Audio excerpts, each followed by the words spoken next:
In the history of thought, there is no relationship between a teacher and a student more important than the one between Plato and Aristotle. For 20 years, Aristotle, the young man from Macedonia, was the brightest star in Plato's academy. He was nicknamed the Mind. But Plato, the great teacher, didn't just want another version of himself.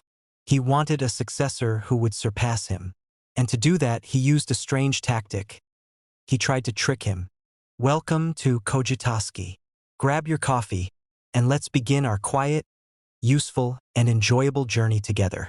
Today, we will uncover the hidden story behind the greatest philosophical partnership and how the trick Plato set for his student didn't destroy their relationship, but instead created the greatest philosopher in history.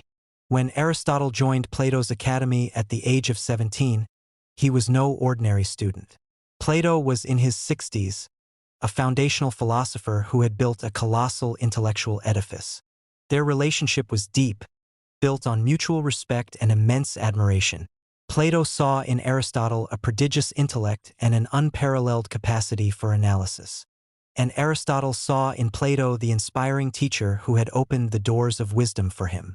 But from the very beginning, there was a fundamental difference in their way of thinking. Plato was poetic, a mathematician, looking upwards. He was obsessed with the eternal world of forms, the realm of abstract and perfect ideas of which we only see shadows in our physical world. For him, truth was in the heavens, in an unseen realm.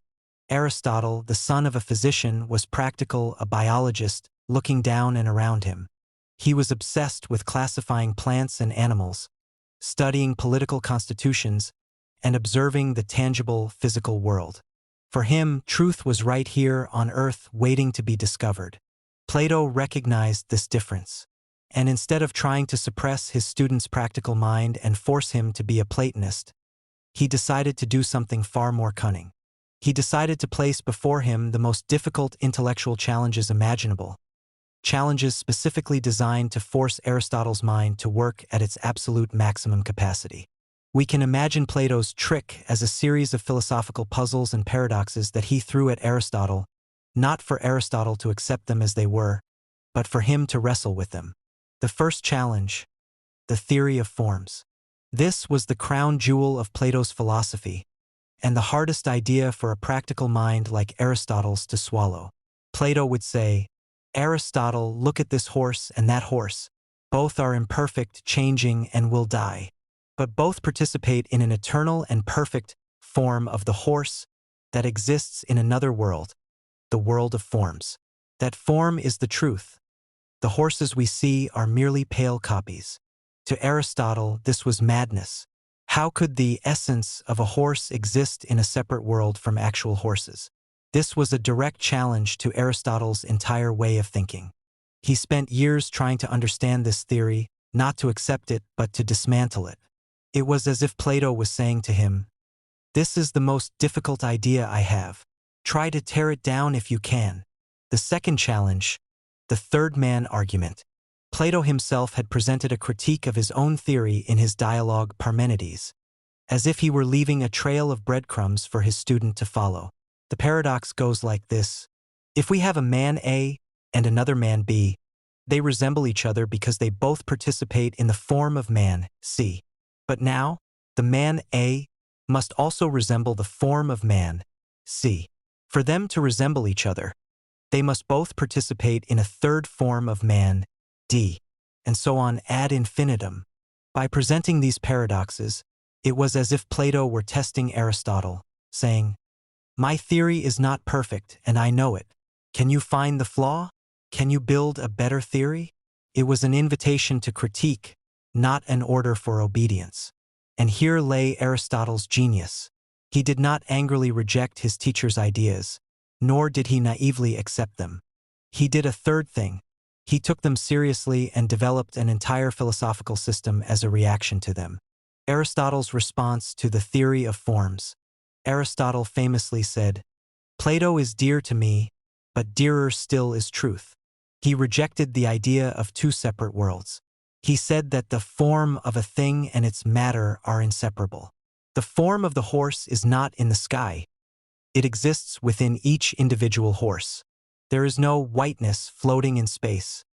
There is only whiteness in white things. Aristotle brought philosophy back down from the heavens to the earth. The founding of logic. In order to dismantle Plato's complex arguments, Aristotle had to invent an entirely new tool that had never existed before: formal logic. He established the rules of correct reasoning, the syllogism, and how to construct a sound argument. This was his secret weapon, which he used to analyze and deconstruct his teacher's theories. So, Plato's trick succeeded brilliantly, but not in the way we might expect. He didn't trick Aristotle into becoming a Platonist. He tricked him into becoming Aristotle. He placed a towering mountain of abstract ideas before him, not for him to climb it, but to push him to invent his own tools: logic, empirical observation, to dig a tunnel right through it. In the end, their relationship was not one of conflict, but of a creative dialectic. Plato was the thesis, Aristotle was the antithesis, and from their intellectual struggle, a new synthesis was born that would form the basis of Western thought for the next 2,000 years. Plato understood a deep secret of education. The task of a true teacher is not to fill a student's mind with information, but to ignite in them the fire of curiosity and questioning. His job is not to give them the answers, but to ask them the right questions that force them to find their own answers. And herein lies the timeless message of this story. If a teacher wants to make you a genius, sometimes he has to trick you a little. Thank you for watching.